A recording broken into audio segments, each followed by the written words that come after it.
In today's video, we are going to be talking about probability.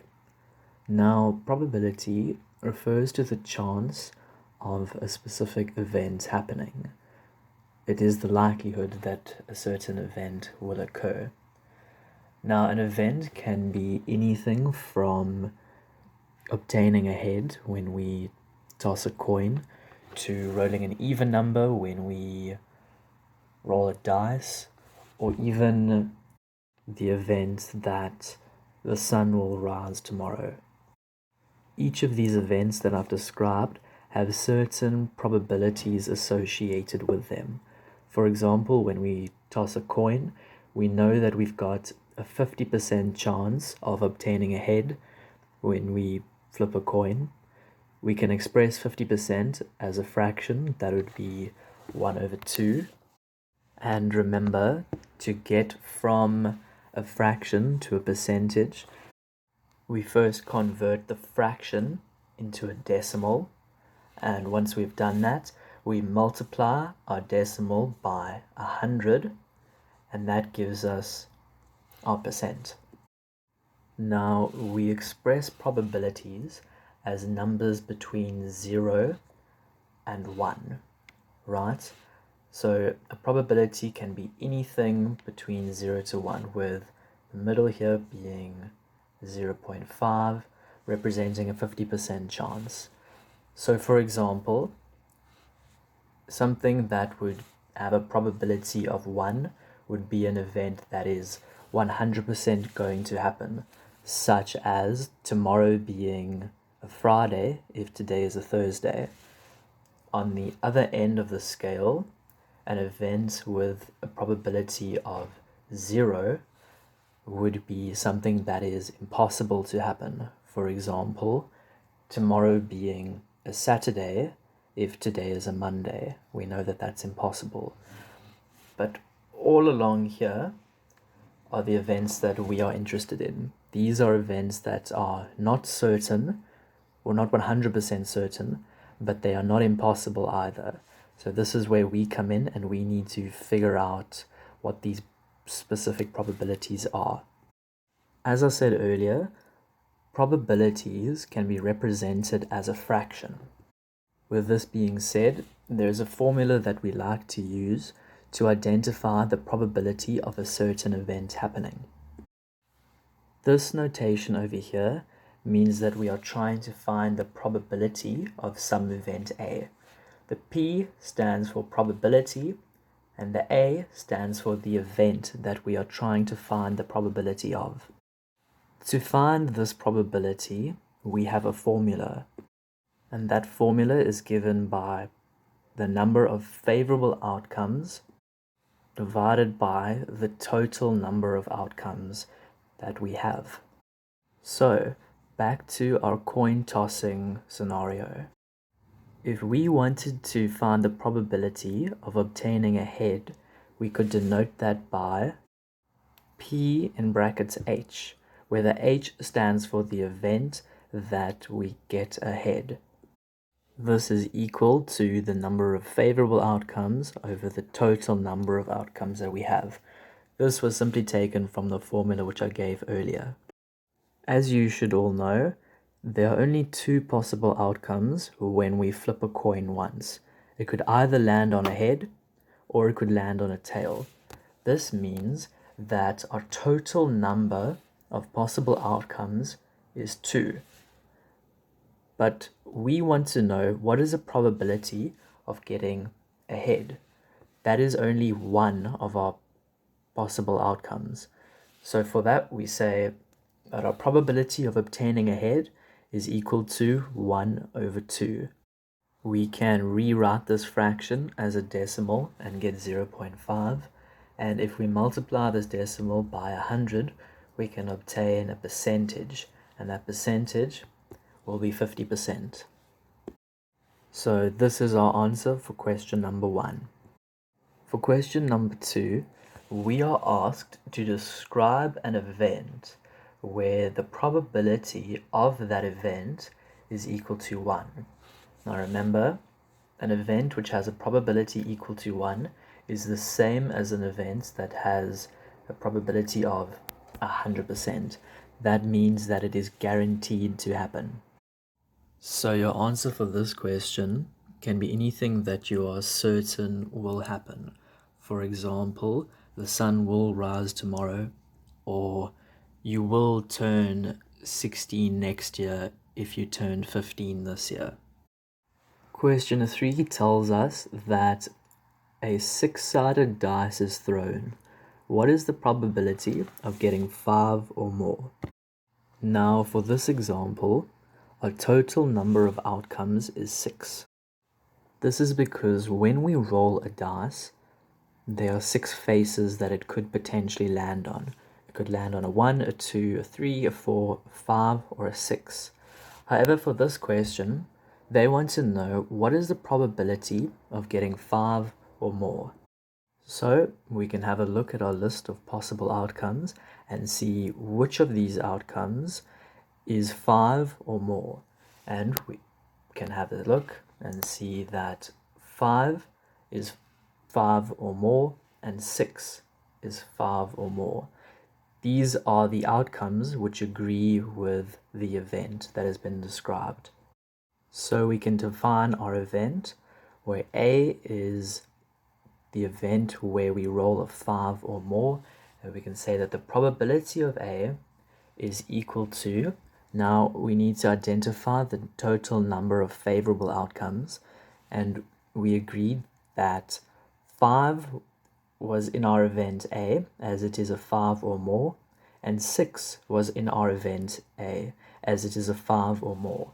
So that means that our total number of favorable outcomes is 2.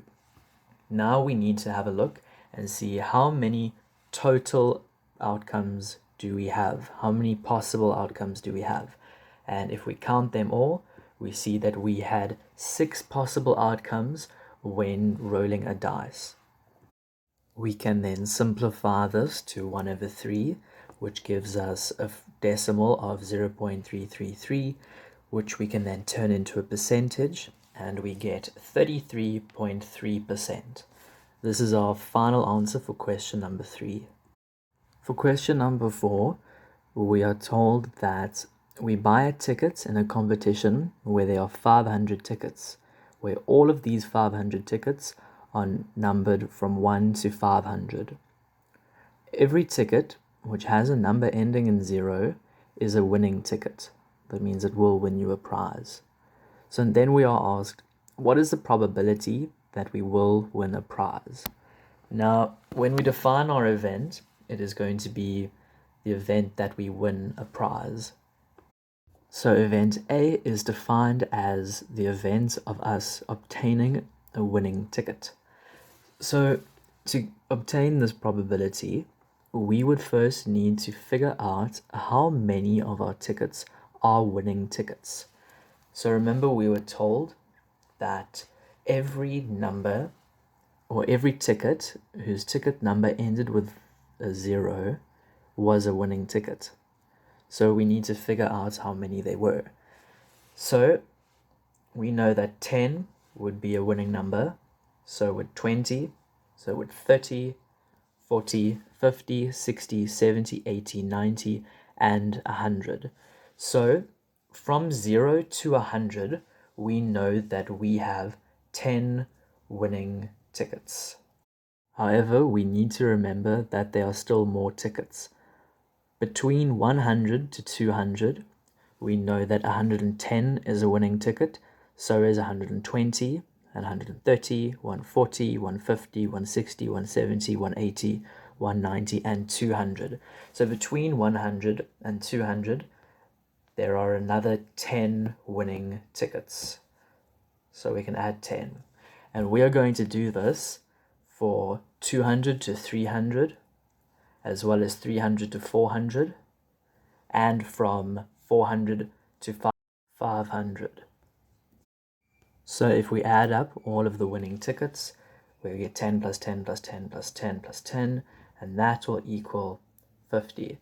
So therefore we know that we have got 50 winning tickets. So this is our number of favorable outcomes, because we wanted to know how many winning tickets there were, and we were trying to obtain the probability of winning a prize, which is why our number of favorable outcomes was the number of winning tickets. Now we need to figure out what is the total number of possible outcomes we have. Well, the question already told us. They told us that there were 500 possible tickets. So that gives us a probability of 5 over 500. Now we can simplify that to get 1 over 10, which will give us the decimal of 0.1. Multiply that by 100, and we get a 10% chance of winning a prize. That is our final answer for question number 4.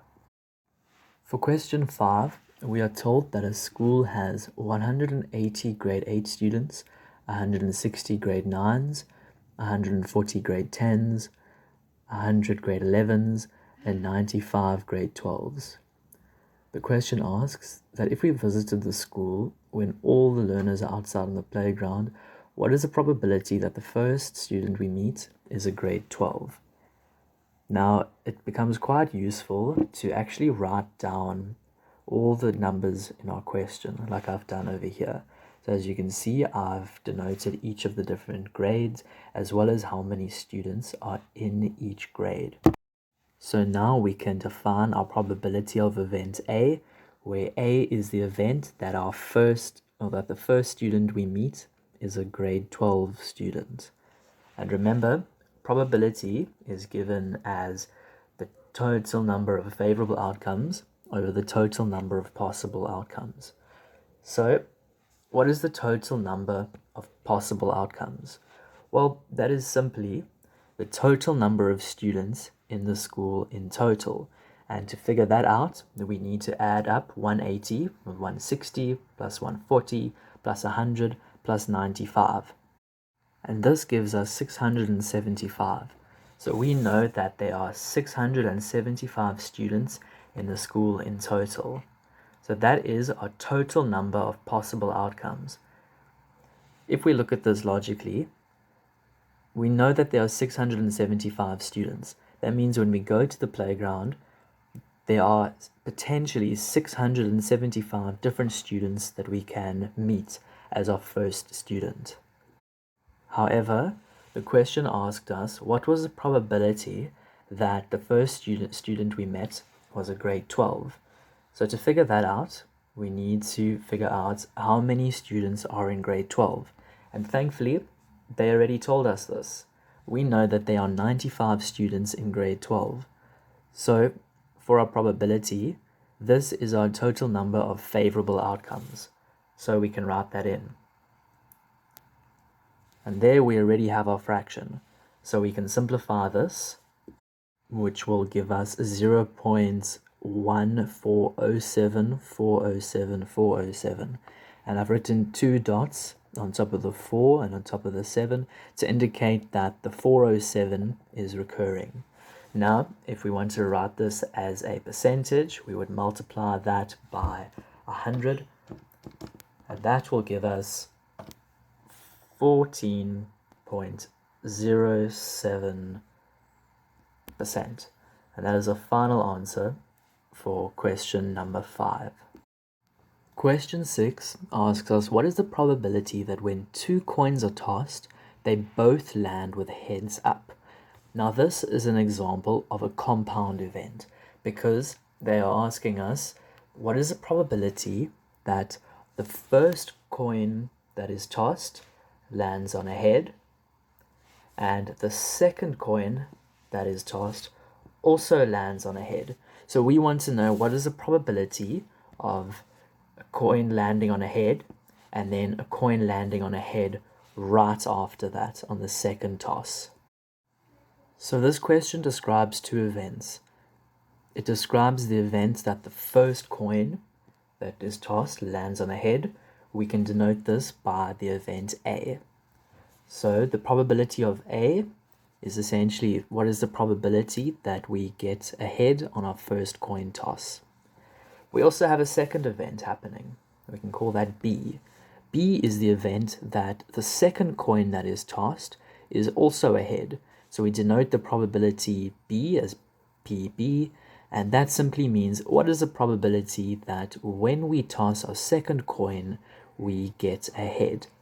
Now, what happens when we want to figure out the probability of event A happening and event B happening? To figure that out, we simply multiply the two probabilities by each other. Alright, so we already know the probability of event A happening. Probability of event A is the probability that when we toss a coin, we get a head.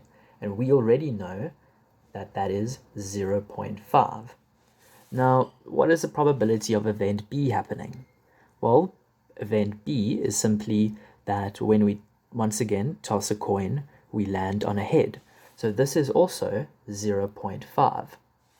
And remember, these two events are compound events because they are both happening one after the other, which is why we multiply. Right, and these two together equal 0.25, or rather, we have a 25% chance of getting a head on our first toss and then getting a head on our second toss. And we multiply those two probabilities by each other to get 25%. Question 7 also gives us a compound event. Here they ask us, what is the probability that we will get a tail and an odd number if we toss a coin and throw a dice? So we can break this question up into two parts. Firstly, we have the event that when we toss a coin, we get a head. So we can calculate the probability of A, where A is the event that we get a head when we toss a coin, and we can denote the probability of B as PB, where B is the event that when we roll a dice, we get an odd number. So remember, like we did previously, when we have compound events, remember a compound event is something where we have one event and another event happening right after each other. We multiply those two probabilities by each other. So as we know, the probability of event A is the probability of us getting a tail when we toss a coin, and that is equal to 0.5. And the probability of getting an odd number when we roll a dice is also 0.5. This is because there are 3 odd numbers when we roll a dice. Remember that when we roll a dice, we have 6 possible outcomes, with 3 of them being odd. And if we take 3 over 6, that gives us the decimal of 0.5. And that is where we get our probability of getting an odd number when we roll a dice as 0.5. And we can simplify this and go 0.5 times 0.5 gives us 0.25. And once again, that gives us 25%. And that is how to work out compound events. Another way to work out probabilities of compound events is to draw tree diagrams, which is what they ask us to do in question 8. Here, we are asked to draw a tree diagram to calculate the probability that the first 3 children in a family are all girls. We are also told that the gender of a child in a family is independent of the gender of any other child. This means that the probability of getting a boy or a girl at each birth will be 50%, or 0.5. They also tell us that we know that it is equally likely that any particular child that is born is a boy or a girl, which once again reiterates that the probability at any birth of getting a boy or a girl is split 50-50. It's not in favor of boys or girls in either way. So we can start off our tree. And for the first birth, we can either get a boy or a girl. For the second birth, we get the same thing. It's either going to be a boy or a girl. And we do that for this scenario as well. we then continue this tree for the third births as well. Right, so now we have got our probability tree, which represents 3 different births happening. Just as an example, let's follow the path of one of these branches. So if I went this way, and this way, that means that on our first birth, we got a boy. On our second birth, we got a girl. And on our third birth, we got a boy. So to denote this, we can say B, G, B. This means that on our first birth, we got a boy, second birth, we got a girl, and third birth, we got a boy. Similarly, we can do another example where, let's say, we go this way, and then this way. So for our first birth, we got a girl, second birth, we got a boy, and for our third birth, we got a boy. So we can denote this as G, B, B, meaning our first birth was a girl, second birth was a boy, and our third birth was a boy. Now the question asks us, what is the probability that the first 3 children in a family are all girls? So if we have a look at our tree, we can see that there is only one possible path, which leads us to having only 3 girls. And that is our first birth is a girl, our second birth is a girl, and our third birth is also a girl. And we denote this by G, G, G, which is once again where our first birth is a girl, second is a girl, third is a girl. As we can see, there is only one possible outcome which has this, which means that when we define our probability of A, where A is the probability of us having the first 3 girls in the first 3 births in a family being girls, our total number of favorable outcomes is 1, since we only had one path where this was satisfied.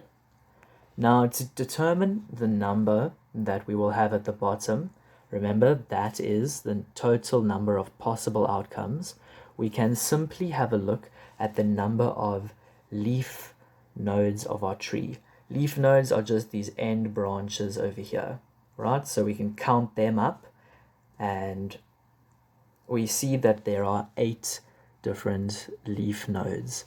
These 8 leaf nodes represent the 8 different possibilities that we can have. And this is simply a shortcut to determining the total number of possible outcomes we can get. So since we know that there are 8 possible outcomes, we can write that into our probability, and we can see that the probability of event A is 1 over 8. We can simplify this and get 0.125, and this gives us a percentage of 12.5. So this means that the probability of our first 3 births all being girls is 12.5%. Question 9 asks us to use the same tree that we drew in question 8 to calculate the probability that the 3 children who are born will be 2 boys and 1 girl. And they also tell us that order doesn't matter. So if we use our whole BG formula, we can see that, once again, remember we need 2 boys and 1 girl. So that could be boy, boy, girl. It could be boy, girl, boy. Or it could be girl, boy, girl. If we wanted to see this on our tree, we could see that the first one, being boy, boy, girl, would be the first birth is a boy, second birth is a boy, and third birth is a girl. For the second one, which is boy, girl, boy, our first birth is a boy, our second birth is a girl, and our third birth is a boy. For our final one, which is girl, boy, this should be boy. we can see we will have the first birth as a girl, the second one is a boy, and the third one is also a boy. To calculate the probability of our event A, where A is the event that we have 2 boys and 1 girl in any order, we need the total number of favorable outcomes. And remember, we figured out that we only had 3 possible outcomes which agreed with our event, right? We could either have boy, boy, girl, boy, girl, boy, or girl, boy, boy. Now we need to figure out what is the total number of possible outcomes that we can have. And we remember from our previous question that there were 8 possible outcomes that we could have. Because remember, there were 8 leaf nodes over here. Now we can simplify this, and this will give us 0.375, and if we multiply that by 100, we get 37.5%. So this means that the probability that the 3 children to be born will be 2 boys and 1 girl in any order is 37.5%. Question 10 once again asks us to use the tree that we've already drawn to calculate the probability that the first child to be born will be a boy and the other 2 to be girls. So essentially, they are asking for the probability of the event boy, girl, girl. If we have a look at our tree, that is, the first birth will be a boy, the second one will be a girl, and the third one is a girl. Now, we know that there are 8 possible outcomes that we can have, right? So the probability of event A, where A is the event that the first birth is a boy, the second birth is a girl, and the third birth is a girl, is equal to something over 8. Now, because we only have one possible event which satisfies this outcome, we have 1 over 8 as our probability, and this gives us 0.125 as our decimal. We multiply by 100 and we get 12.5%. This means that the probability that our first child will be a boy and the other 2 will be girls is 12.5%.